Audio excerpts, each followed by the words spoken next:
എല്ലാവർക്കും സ്നേഹവന്ദനം. ഇന്ന് ജൂലൈ 1 പി കേശവദേവിൻ്റെ ഓർമ്മ ദിവസം. 2026 വായനാ പക്ഷാചരണ പരിപാടികളുടെ ഭാഗമായി അക്ഷരങ്ങൾ കൊണ്ടും ദർശനങ്ങൾ കൊണ്ടും മലയാളത്തിൻ്റെ ഭാവുകത്വത്തെ തിരുത്തിക്കുറിച്ച ഒരു പിടി എഴുത്തുകാരെ നാം അനുസ്മരിക്കുകയാണ്. അക്കൂട്ടത്തിൽ പി കേശവദേവിനെ അനുസ്മരിക്കാൻ എനിക്ക് അവസരമൊരുക്കി തന്ന പറവൂർ പബ്ലിക് ലൈബ്രറിയോടുള്ള സ്നേഹവും നന്ദിയും ഈ അവസരത്തിൽ അറിയിച്ചു കൊള്ളട്ടെ. സാഹിത്യത്തിലും ജീവിതത്തിലും നിരന്തരം കലാപങ്ങൾ ഉയർത്തിക്കൊണ്ടിരുന്ന, എതിർപ്പുകൾ ഉയർത്തിക്കൊണ്ടിരുന്ന എഴുത്തുകാരനായിരുന്നു പി കേശവദേവ്. പി കേശവപിള്ള എന്ന വികൃതിക്കുട്ടിയിൽ നിന്ന് പി കേശവദേവ് എന്ന മലയാളത്തിൻ്റെ എഴുത്തുകാരനിലേക്കുള്ള ദൂരം കുറച്ചേറെയാണ്. എന്നാൽ ആ വികൃതിക്കുട്ടി തന്നെയാണ് പി കേശവദേവ് എന്ന മലയാളത്തിൻ്റെ ആ എഴുത്തുകാരനെ സൃഷ്ടിച്ചതും.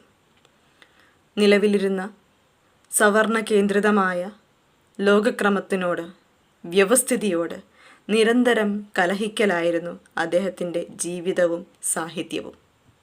ഒരിക്കൽ മദിരാശിയിൽ വളരെ പ്രൗഢഗംഭീരമായ ഒരു സാഹിത്യ സമ്മേളനം നടക്കുകയായിരുന്നു.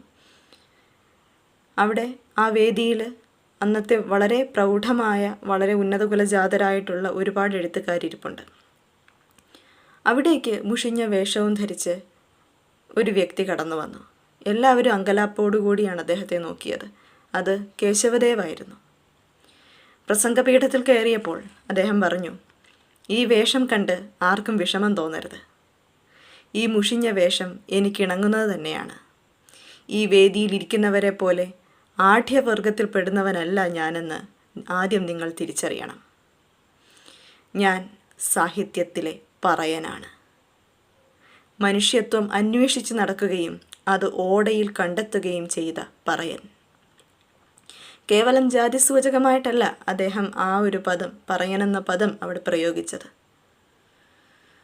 സാഹിത്യത്തിൻ്റെയും സമൂഹത്തിൻ്റെ തന്നെയും മുഖ്യധാരയിൽ നിന്ന് കാലാകാലങ്ങളായി മാറ്റി നിർത്തപ്പെട്ടിരുന്ന ഒരു വലിയ വിഭാഗം ജനങ്ങളെ സൂചിപ്പിക്കാൻ വേണ്ടിയാണ് അദ്ദേഹം ആ ഒരു പദം അവിടെ പ്രയോഗിച്ചത്. ഒരു കാലത്ത് നമ്മുടെ മലയാള സാഹിത്യം പുരാണേതിഹാസങ്ങളും വീരന്മാരുടെ അപദാനങ്ങളും സുന്ദരിമാരുടെ വിശേഷങ്ങളും മാത്രം കൊണ്ട് നിറഞ്ഞിരുന്നു. നാടകത്തിൻ്റെ ലക്ഷണം, നാടകത്തിൽ ലക്ഷണം കഴിഞ്ഞ് നായകൻ്റെ ലക്ഷണം പറയുന്നൊരു ഭാഗമുണ്ട്. നായകൻ്റെ ലക്ഷണം എന്തെന്ന് ചോദിക്കുമ്പോൾ നമുക്ക് കിട്ടുന്ന ഉത്തരം ഇതാണ്: ധീരോദാത്തൻ, അതിപ്രതാപ ഗുണവാൻ, വിഖ്യാതവംശൻ, ധരാപാലൻ നായകൻ. ധീരോദാത്തനായിരിക്കണം, അതിപ്രതാപ ഗുണവാനായിരിക്കണം, വിഖ്യാത വംശത്തിൽ പിറന്നവനായിരിക്കണം, ധരാപാലനായിരിക്കണം, രാജാവായിരിക്കണം. ഇത്രയുമാണ് ഒരു നാടകത്തിലെ നായകന് വേണ്ട ഗുണങ്ങൾ എന്നാണ് സംസ്കൃത നാടക സമ്പ്രദായം പറയുന്നത്. അതിനനുസരിച്ചിട്ടാണ് നമ്മുടെ ആദ്യകാല നാടകങ്ങൾ ചിട്ടപ്പെടുത്തിയിരുന്നത്. അപ്പോൾ നായികയുടെ ലക്ഷണങ്ങളോ? സർവഗുണസമ്പന്നയായിരിക്കണം നായിക. ആ ഒരു സൗന്ദര്യ സങ്കല്പമായിരുന്നു ആദ്യകാലത്തെ നമ്മുടെ സാഹിത്യകൃതികളിലെമ്പാടും നിറഞ്ഞു നിന്നിരുന്നത്. സവർണ കുടുംബത്തിലെ അല്ലെങ്കിൽ ദിവ്യതയുള്ളവരുടെ, വരേണ്യരായവരുടെ, ആഢ്യരായവരുടെ ജീവിതവും സംസ്കാരവും അതിൽ മാത്രമാണ് സാഹിത്യത്തിൽ നിറഞ്ഞു നിന്നിരുന്നത്. അവിടെ സാധാരണക്കാരുടെ വേദനകൾക്കും മോചനങ്ങൾക്കും യാതൊരു സ്ഥാനവും ഉണ്ടായിരുന്നില്ല, യാതൊരു വിധത്തിലുള്ള ആവിഷ്കരണവും ഉണ്ടായിരുന്നില്ല. അവിടേക്കാണ് ജീവൽ സാഹിത്യ പ്രസ്ഥാനത്തിൻ്റെ എഴുത്തുകാർ പി കേശവദേവ്, തകഴി ശിവശങ്കരപിള്ള, പൊൻകുന്നം വർക്കി, വൈക്കം മുഹമ്മദ് ബഷീർ തുടങ്ങിയവർ സാധാരണക്കാരുടെ ജീവിതങ്ങളെ ആ ഒരു സാഹചര്യത്തിലാണ് സാഹിത്യത്തിൽ ആവിഷ്കരിച്ചു തുടങ്ങുന്നത്. തോട്ടികളുടെ ജീവിതം, കർഷക തൊഴിലാളികളുടെ ജീവിതം, മത്സ്യത്തൊഴിലാളികളുടെ ജീവിതം, റിക്ഷക്കാരുടെ ജീവിതം, അങ്ങനെ അധ്വാനിക്കുന്ന വലിയൊരു വിഭാഗം ജനങ്ങളുടെ, അതുവരെ സാഹിത്യത്തിൽ ഇടം കിട്ടാതെ പോയ ഒരു വലിയ വിഭാഗത്തിൻ്റെ വേദനകളെ, അവരുടെ ജീവിതങ്ങളെ ഒക്കെ ആവിഷ്കരിക്കാനായി അവർ തുനിഞ്ഞിറങ്ങി. അതിനായി അവർക്ക് ഏറ്റവും കൂടുതൽ പ്രോത്സാഹനം നൽകിയത് കേസരി എ ബാലകൃഷ്ണ പിള്ളയെ പോലുള്ളവരാണ്.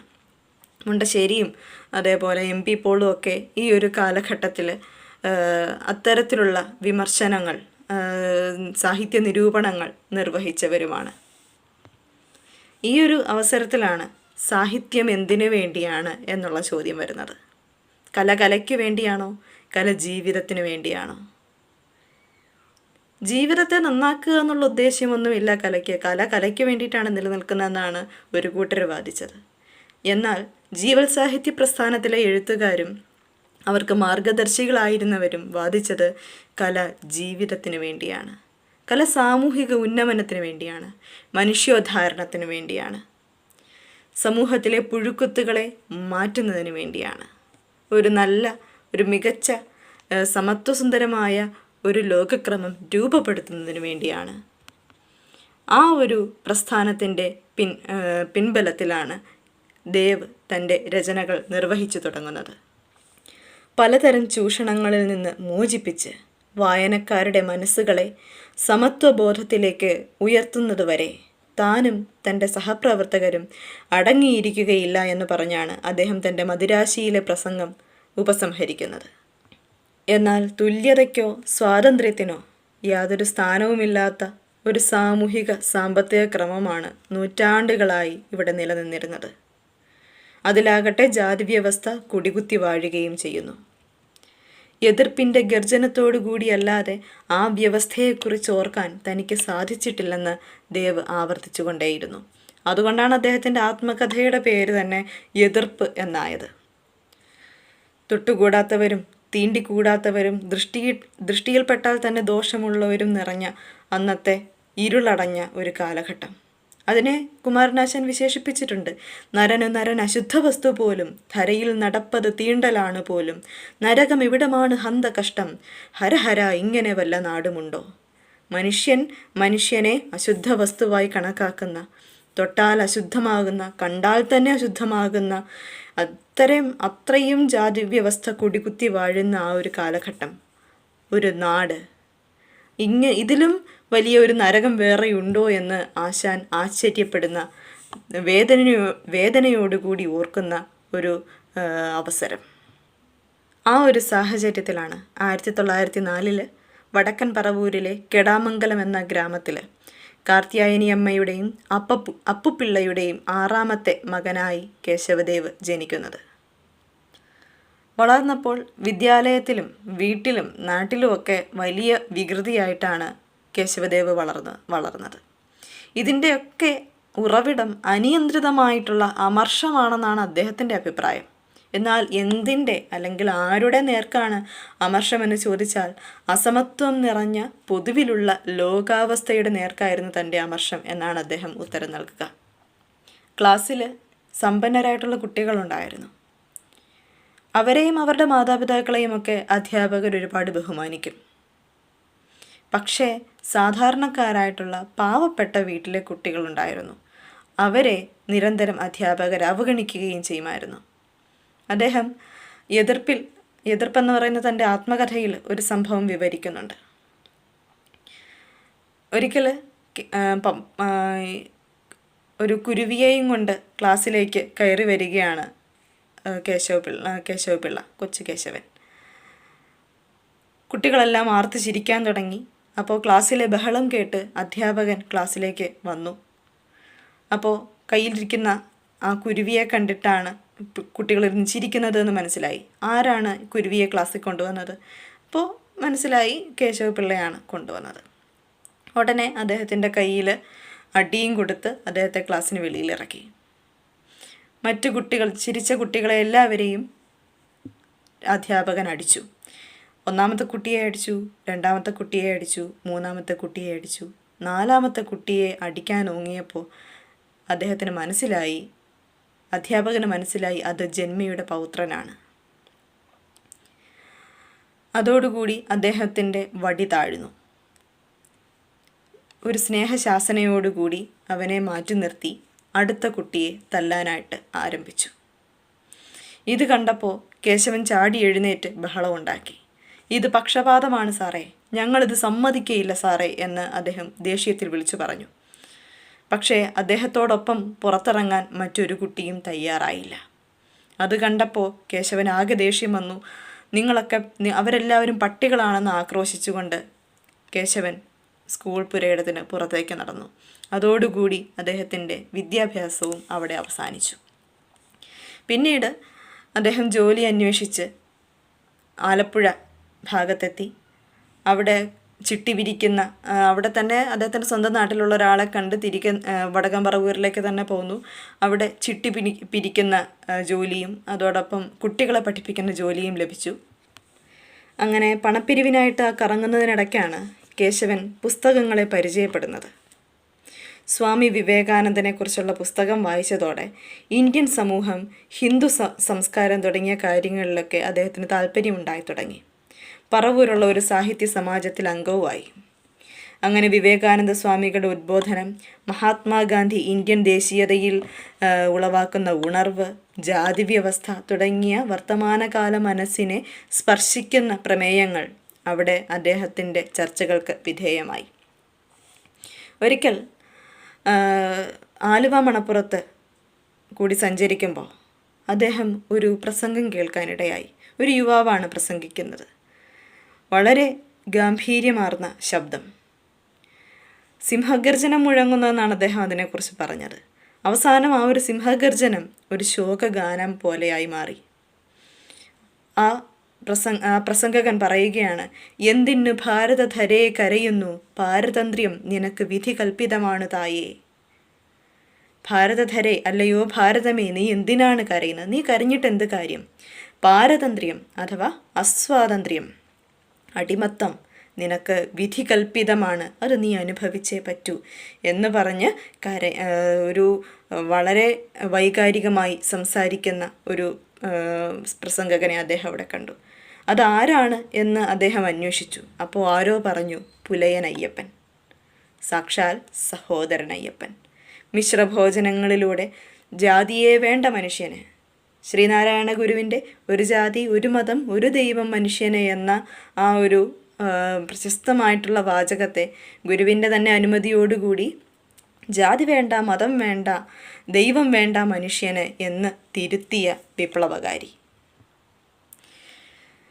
തമ്മിലടിക്കുന്ന മനുഷ്യരെ മനുഷ്യരാക്കാൻ വേണ്ടി, അടിമയായ ഭാരതത്തിനെ സ്വതന്ത്രയാക്കാൻ വേണ്ടി, ജാതിക്കോട്ട തകർത്ത് തരിപ്പണമാക്കാൻ വേണ്ടി ആഹ്വാനം ചെയ്ത് ആ പ്രസംഗ കൊടുങ്കാറ്റ് അങ്ങനെ പതിയെ വീശി അടിച്ച് കെട്ടടങ്ങി.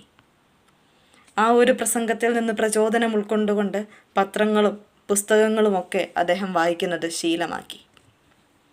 സഹോദരൻ അയ്യപ്പൻ്റെ നിലപാടുകൾ ആകർഷിച്ചതോടുകൂടി അദ്ദേഹം സഹോദര പ്രസ്ഥാനത്തിലെ അംഗവുമായി. മിശ്രഭോജനം നടത്തി. അതോടുകൂടി സാധാരണ വ്യത്യസ്ത ജാതിയിലുള്ളവർ ഒരുമിച്ചിരുന്ന് ഭക്ഷണം കഴിക്കുക എന്നുള്ളതാണ് മിശ്രഭോജനത്തിൻ്റെ ഒരു രീതി എന്ന് പറയുന്നത്. അതിൽ പങ്കെടുത്തതറിഞ്ഞ് അദ്ദേഹത്തിൻ്റെ അമ്മയുൾപ്പെടെ തന്നെക്കുറിച്ചോർത്ത് ആദ്യമായി കരയുന്ന അമ്മയെ അന്നാണ് കേശവൻ കാണുന്നത്. പക്ഷെ അതൊന്നും അദ്ദേഹത്തെ താൻ ചെയ്യുന്നത് ശരിയാണ് എന്ന് ഉറച്ച ബോധ്യമുണ്ടായിരുന്നതുകൊണ്ട് ആ ഒരു കണ്ണീരൊന്നും അദ്ദേഹത്തെ സ്പർശിച്ചില്ല. പിന്നീട് ആലുവ മണപ്പുറത്ത് വെച്ച് തന്നെ മറ്റൊരു പ്രസംഗം കേൾക്കാനിടയായി. ജാതി വ്യവസ്ഥയ്ക്കെതിരെ നടന്ന ആര്യ സമാജ മിഷണറിയായ പണ്ഡിറ്റ് ഋഷിറാമിൻ്റെ പ്രസംഗമായിരുന്നു അത്. അതോടെ ആര്യസമാജത്തിലും അദ്ദേഹത്തിന് താല്പര്യം തോന്നി. അങ്ങനെ ഋഷിറാമിനെ ചെന്ന് കണ്ട് തൻ്റെ പേരിലെ ജാതിവാലം ഉപേക്ഷിച്ചു. കേശവപിള്ള എന്നുള്ള പേരുപേക്ഷിച്ചിട്ട് കേശവദേവ്, ദേവ് എന്ന് പറയുന്ന പദം കൂട്ടിച്ചേർത്ത് കേശവദേവ് എന്ന് അദ്ദേഹം അറിയപ്പെട്ടു തുടങ്ങി. കമ്മ്യൂണിസ്റ്റ് മാനിഫെസ്റ്റോയും റഷ്യൻ വിപ്ലവത്തെക്കുറിച്ച് ജോൺ റീഡ് എഴുതിയ 10 Days That Shook the World എന്ന പുസ്തകവും അദ്ദേഹത്തെ ആഴത്തിൽ സ്വാധീനിക്കുകയും അദ്ദേഹത്തിന് പുതിയ ദിശാബോധം നൽകുകയും ചെയ്തു. പിന്നെ ഭജേ ഭാരതം, പ്രതിദിനം, മലയാള രാജ്യം, തൊഴിലാളി, മഹാത്മാ, പ്രതിവാരിക തുടങ്ങിയ പ്രസിദ്ധീകരണങ്ങളിൽ അദ്ദേഹം പ്രവർത്തിച്ചു തുടങ്ങി. അനുഭവങ്ങളുടെ ചിത്രീകരണമാണ് സാഹിത്യം എന്ന് ദേവ് വിശ്വസിച്ചു. കൺമുന്നിൽ കാണുന്ന ജീവിതങ്ങളെ, സമൂഹത്തിൻ്റെ യഥാർത്ഥത്തിലുള്ള അവസ്ഥയെ, അതിനെ കൃത്യമായി അതേപടി ആവിഷ്കരിക്കുക എന്ന നയമാണ് റിയലിസം അഥവാ യഥാർത്ഥ പ്രസ്ഥാനം പിന്തുടരുന്നത്. അതേ വഴിയിലൂടെയാണ് കേശവദേവ് സഞ്ചരിച്ചത്. തന്നെപ്പോലുള്ളവരുടെ ബലം ജീവിതാനുഭവങ്ങളാണ്. അനുഭവങ്ങളുടെ ചൂടുള്ളതുകൊണ്ട് തങ്ങളുടെ രചനകൾ ജനങ്ങളെ ആകർഷിക്കുന്നു എന്നാണ് അദ്ദേഹം അതിനെപ്പറ്റി പറഞ്ഞത്. റഷ്യൻ വിപ്ലവത്തിലും ഇടതുപക്ഷ ആശയങ്ങളിലും ആകൃഷ്ടനായിക്കൊണ്ട് സർ CP-യുടെ നയങ്ങളെ അതിരൂക്ഷമായി വിമർശിച്ചുകൊണ്ട് അദ്ദേഹം തൻ്റെ സാഹിത്യരചന ആരംഭിച്ചു. ആദ്യകാലത്ത് തന്നെ അദ്ദേഹം കഥാകൃത്ത് എന്നുള്ള നിലയിൽ അറിയപ്പെട്ടു തുടങ്ങി. ആദ്യകാലത്ത് ദേവിന് പ്രശസ്തി നേടിക്കൊടുത്ത കഥകളിലൊന്ന് കളിത്തോഴിയാണ്. സമ്പന്ന ഭവനത്തിലെ അന്നക്കുട്ടിയും വളരെ ദരിദ്രമായിട്ടുള്ള ഒരു ഭവനത്തിലെ ജോൺ എന്ന് പറഞ്ഞ വ്യക്തിയും തമ്മിലുള്ള ബാല്യകാല സ്നേഹമാണ് അതിൻ്റെ വിഷയം. എന്നാൽ തൻ്റെ കൃതികളിൽ എന്തെങ്കിലും ന്യൂനതയുള്ളതായി മറ്റൊരാൾ ചൂണ്ടിക്കാട്ടിയാൽ അദ്ദേഹം അത് അംഗീകരിക്കില്ലായിരുന്നു. അങ്ങനെ ഒരു വിമർശനങ്ങൾക്ക് നേരെ ഒരല്പം അസഹിഷ്ണുതാപരമായ ഒരു നിലപാടാണ് അദ്ദേഹം കൈക്കൊണ്ടത്. ഒരിക്കൽ അദ്ദേഹത്തിൻ്റെ കഥയുടെ ഒരു ന്യൂനത ചൂണ്ടിക്കാട്ടിയ ഒരു വിമർശകനുണ്ടായിരുന്നു. അദ്ദേഹം തൻ്റെ ആ ഒരു വാദത്തിന് പിൻബലമായിട്ട് T.S. എലിയട്ട് എന്ന പാശ്ചാത്യ ചിന്തകൻ്റെ വാക്കുകളെ കോട്ട് ചെയ്യുകയും ചെയ്തു. അപ്പോൾ ഉടൻ തന്നെ ദേവും ആ ഒരു പ്രസംഗവേദിയിലുണ്ടായിരുന്നു. അദ്ദേഹം ഉടനെ ചാടി എഴുന്നേറ്റ് മൈക്കിന് മുമ്പിലെത്തി അദ്ദേഹം വിളിച്ചു പറഞ്ഞു, എലി 8 എലി 10 വന്നാലും ഞാനിത് അംഗീകരിക്കുകയില്ല എന്ന്. പക്ഷേ അദ്ദേഹം അംഗീകരിച്ചാലും ഇല്ലെങ്കിലും ഒരു വായനയിൽ നമുക്ക് അനുഭവപ്പെടും ബഷീർ ഭാഷാപ്രയോഗത്തിൽ ചെലുത്തിയിരിക്കുന്ന ആ ഒരു ജാഗ്രതയൊന്നും ദേവ് അത്ര കണ്ട് ദീക്ഷിക്കുന്നില്ല എന്ന്. ചില ഘട്ടങ്ങൾ, ചില ആഖ്യാന രീതികൾ ഒരു പ്രസംഗ ശൈലിയെയോ അല്ലെങ്കിൽ ഒരു നാടകീയത മുറ്റി നിൽക്കുന്ന സന്ദർഭങ്ങളെയോ ഒക്കെ നമുക്ക് നമ്മുടെ ഉള്ളിലേക്ക് കൊണ്ടുവരും. ത്യാഗം എന്ന് പറയുന്ന അദ്ദേഹത്തിൻ്റെ ഒരു കഥ നോക്കിക്കഴിഞ്ഞാൽ അതിൽ മരണാസന്നനായി കിടക്കുന്ന ഒരു രോഗി അദ്ദേഹം തൻ്റെ ഭാര്യയോടും ഡോക്ടറോടും പറയുന്ന ചില വാക്കുകളുണ്ട്. ജീവിതത്തിൻ്റെ ഓരോ നിമിഷവും മരണത്തിൻ്റെ മുഹൂർത്തങ്ങളാണ് അല്ലേ ഡോക്ടർ? ചന്ദ്രി, മരണം നാശമല്ല, മാറ്റമാണ്. ഞാൻ മരിച്ചാൽ നീ കരയരുത്. ചന്ദ്രി, ഞാൻ പോവുകയാണ്. എൻ്റെ പ്രേമം ഇവിടെ അവശേഷിക്കും. ഈ ഡോക്ടർ, എൻ്റെ കുഞ്ഞ്. ചന്ദ്രി, യാത്ര യാത്ര. കണ്ടോ, ഇങ്ങനെ അത് അത്ര സ്വാഭാവികമാണെന്ന് നമുക്ക് പറയാനായിട്ട് പറ്റില്ല. ഒരല്പം നാടകീയത ഉൾച്ചേർന്നിരിക്കുന്ന, അത്രത്തോളം സ്വാഭാവികത അവകാശപ്പെടാൻ കഴിയാത്ത തരത്തിലുള്ള സംഭാഷണങ്ങളാണ്. അത്തരത്തിൽ ചെറിയ ചെറിയ കഥകളൊക്കെ എഴുതി കൊണ്ടിരുന്ന ആ ഒരു കാലഘട്ടത്തിലാണ് അദ്ദേഹം ഗോമതി അമ്മയെ വിവാഹം കഴിക്കുന്നത്. അതിനിടയ്ക്ക് കർഷക തൊഴിലാളികളെ സംഘടിപ്പിച്ച് സമരം ചെയ്തതിൻ്റെ പേരിൽ അദ്ദേഹം 2.5 വർഷം ജയിലിൽ കിടക്കുകയും ചെയ്തു. ജയിലിൽ നിന്ന് പുറത്തിറങ്ങിയ ഒരു സമയമായപ്പോഴേക്കും തിരുവിതാംകൂറിലെ രാജവാഴ്ച അവസാനിച്ചു, ദിവാൻ പദവി അവസാനിച്ചു, ഏകാധിപത്യം അതോടുകൂടി ഇല്ലാതെയായി, പ്രായപൂർത്തി വോട്ടവകാശം നിലവിൽ വന്നു. അങ്ങനെ ജനാധിപത്യം നടപ്പിലായി. അങ്ങനെ ജയിൽ മോചിതനായി കായംകുളത്ത് പുതുപ്പള്ളിയിൽ താമസിക്കുമ്പോഴാണ് അദ്ദേഹം തൻ്റെ മാസ്റ്റർ പീസ് വർക്കായിട്ടുള്ള ഓടയിൽ നിന്ന് എഴുതുന്നത്. അത് കൃത്യമായി അത് ഏത് കാലഘട്ടത്തിലാണ് എഴുതിയതെന്നുള്ള കാര്യത്തിൽ തർക്കമുണ്ട്. അദ്ദേഹത്തിൻ്റെ വളർത്തുമകൾ ആയിട്ടുള്ള രേണുക പറയുന്നു 1944 ആ കൃതി എഴുതിയെന്നാണ്. ചിലർ 1942 ആ കൃതി എഴുതിയെന്ന് പറയുന്നു. കേശവദേവ് എന്ന ഒരു കൃതിയിൽ GN പണിക്കർ പറയുന്നു അത് 1941 എന്ത് തന്നെയായാലും ആ ഒരു കാലഘട്ടമായിരുന്നു പ്രധാനം. സാധാരണക്കാരുടെ യാതൊരു വിധത്തിലുള്ള ആവിഷ്കരണങ്ങൾക്കും സാധ്യതയില്ലാതിരുന്ന ഒരു കാലഘട്ടത്തിൽ ഓടയിൽ നിന്ന് വാരിയെടുത്ത ജീവിതങ്ങളെ മലയാള സാഹിത്യത്തിൽ കൊണ്ടുവന്ന് പ്രതിഷ്ഠിക്കുകയായിരുന്നു കേശവദേവ് ചെയ്തത്. ആർക്കും ഒന്നിനും കീഴടങ്ങാതെ എതിർപ്പും വെല്ലുവിളികളുമായി ജീവിച്ചു പോന്ന P. കേശവദേവ് എന്ന എഴുത്തുകാരൻ ആ കഥാപാത്രത്തിൽ കണ്ടത് സ്വന്തം ജീവിതത്തെ തന്നെയാണ്. അതിൽ എതിർപ്പിൽ അധ്യാപകൻ ജന്മിയുടെ പൗത്രനെ മാറ്റി നിർത്തി മറ്റു കുട്ടികളെ ശിക്ഷിച്ച ആ ഒരു സംഭവം അത് പപ്പുവിൻ്റെ, അതായത് ഓടയിൽ നിന്നിലെ കഥാപാത്രമായിട്ടുള്ള പപ്പുവിൻ്റെ ജീവിതത്തിലും സംഭവിച്ചിട്ടുള്ളതായിട്ടാണ് കേശവദേവ് രേഖപ്പെടുത്തുന്നത്. അപ്പോൾ ഒട്ടുമുക്കാലും പപ്പു എന്ന് പറയുന്നത് കേശവദേവ് തന്നെയാണ്. പിന്നെ അതിൽ ബാക്കി വന്ന 2 ഭാഗങ്ങളെന്ന് പറയുന്നത് അദ്ദേഹം റിക്ഷാവലിക്കാരനായി നടക്കുന്ന ഒരു അവസ്ഥയും, പിന്നീട് ആ ഒരു കാലത്തും മറ്റുള്ളവർക്ക് കീഴടങ്ങാതെ, മറ്റുള്ളവരുടെ ഒരു ഔദാര്യവും പറ്റാതെ സ്വന്തം വിയർപ്പ് കൊണ്ട് ആഹാരം കഴിക്കുന്ന ഒരു അഭിമാനിയായിട്ടുള്ള ഒരു മനുഷ്യനാണ്.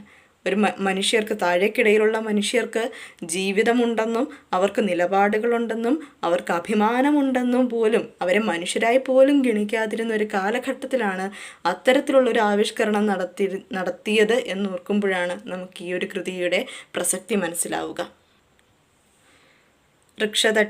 തൻ്റെ റിക്ഷ തട്ടി ഓടയിൽ വീഴുന്ന ലക്ഷ്മി എന്ന പെൺകുട്ടിയെ അവിടെ നിന്ന് വാരിയെടുത്ത് അവളോടൊപ്പം അവളുടെ അമ്മയോട് അവളും അവളുടെ അമ്മയും അടങ്ങുന്ന ആ ഒരു 2 പേര് മാത്രം അടങ്ങുന്ന ആ ഒരു കൊച്ചു കുടുംബത്തിൽ ജീവിച്ചു തുടങ്ങുകയാണ് പപ്പു എന്ന ആ ഒരു കഥാപാത്രം.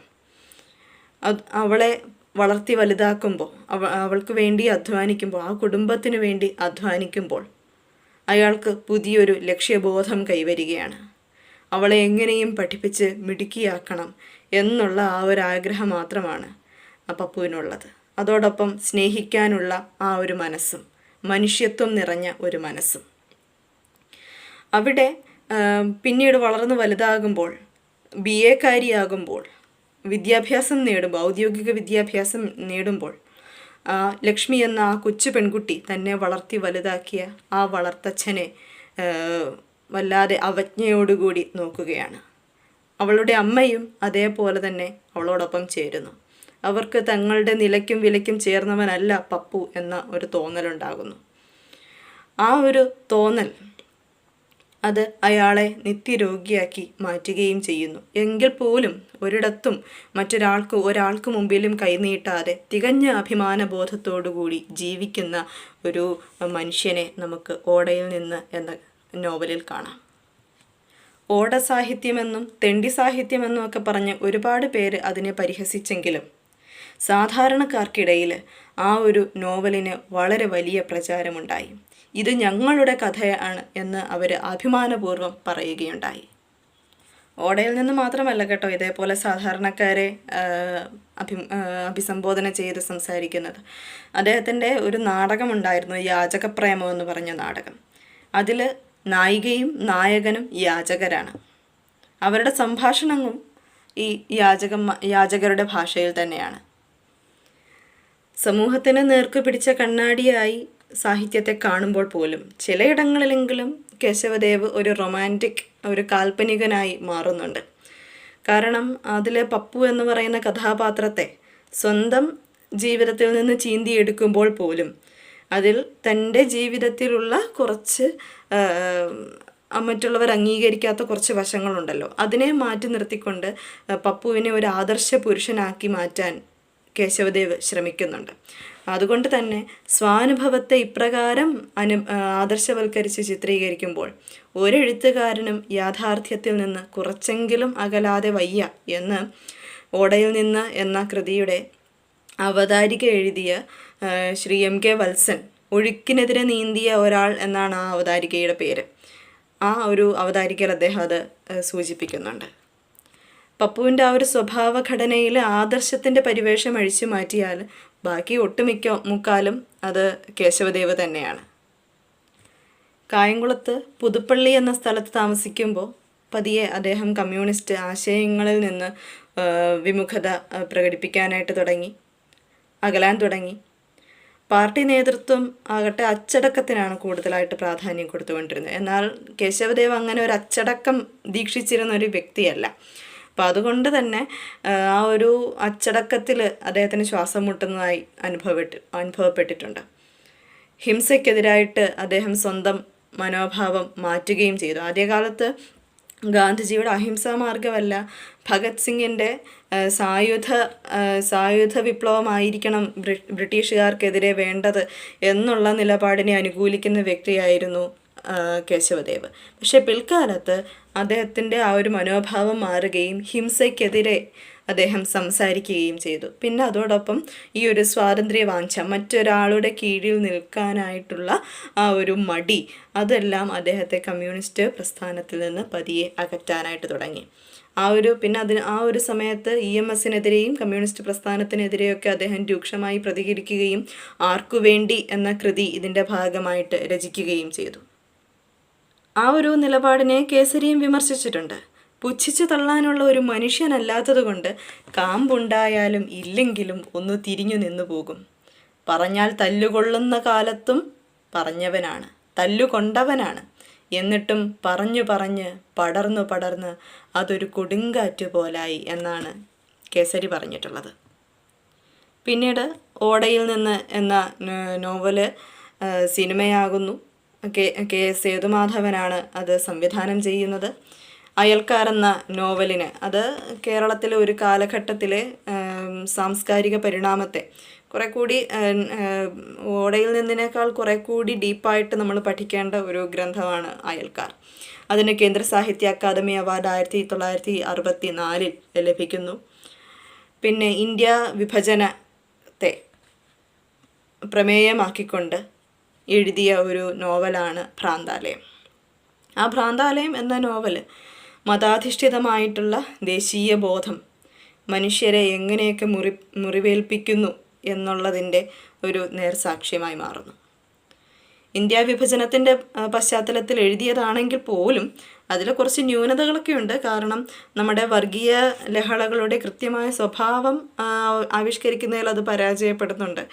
ആ ഒരു നോർത്ത് ഇന്ത്യയിലൊക്കെ നടന്ന, ഉത്തരേന്ത്യയിലൊക്കെ നടന്ന വർഗീയ കലാപങ്ങൾ നേരിട്ട് കാണാത്തതിൻ്റേതായിട്ടുള്ള ന്യൂനതകൾ നമുക്ക് ആ ഒരു നോവൽ വായിക്കുമ്പോൾ അനുഭവപ്പെടുമെന്നുള്ളത് വാസ്തവമാണ്. പിന്നെ അദ്ദേഹത്തിൻ്റെ പ്രധാനപ്പെട്ട ഒരു ചെറുകഥയാണ് സ്വർഗത്തിലൊരു ചെകുത്താൻ എന്നുള്ളത്. പീഡിപ്പിക്കപ്പെട്ട ഒരു പെൺകുട്ടിയുടെ മനസ്സിലൂടെ നടത്തുന്ന വളരെ കൃത്യമായിട്ടുള്ള ഒരു സഞ്ചാരമാണ് ആ ഒരു ചെറുകഥ. അപ്പോൾ അതൊന്നും കൂടാതെ റൗഡി, കണ്ണാടി, എനിക്കും ജീവിക്കണം, 1 ലക്ഷവും കാറും, ആദ്യത്തെ കഥ, എങ്ങോട്ട്,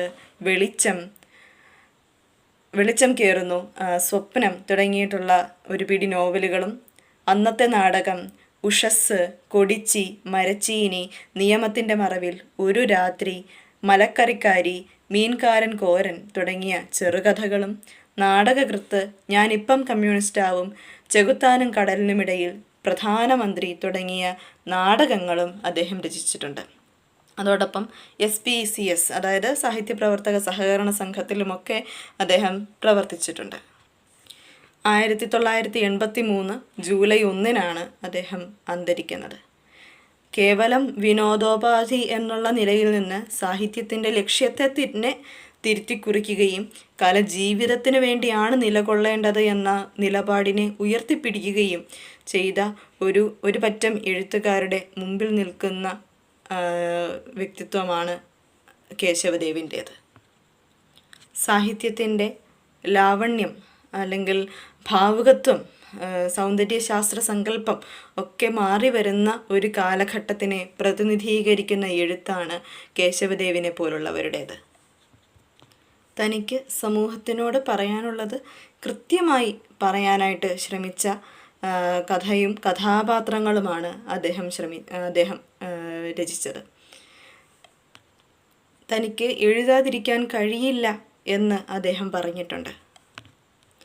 താൻ എഴുതുന്നതെല്ലാം കഥയാണ്, എന്നാൽ എഴുതി വരുമ്പോൾ അത് നീളം കൂടി നോവലായി പോകുന്നു എന്ന തരത്തിലുള്ള ഒരു പരാമർശം അദ്ദേഹത്തിൻ്റെ ഭാഗത്തു നിന്നുണ്ടായിട്ടുണ്ട്.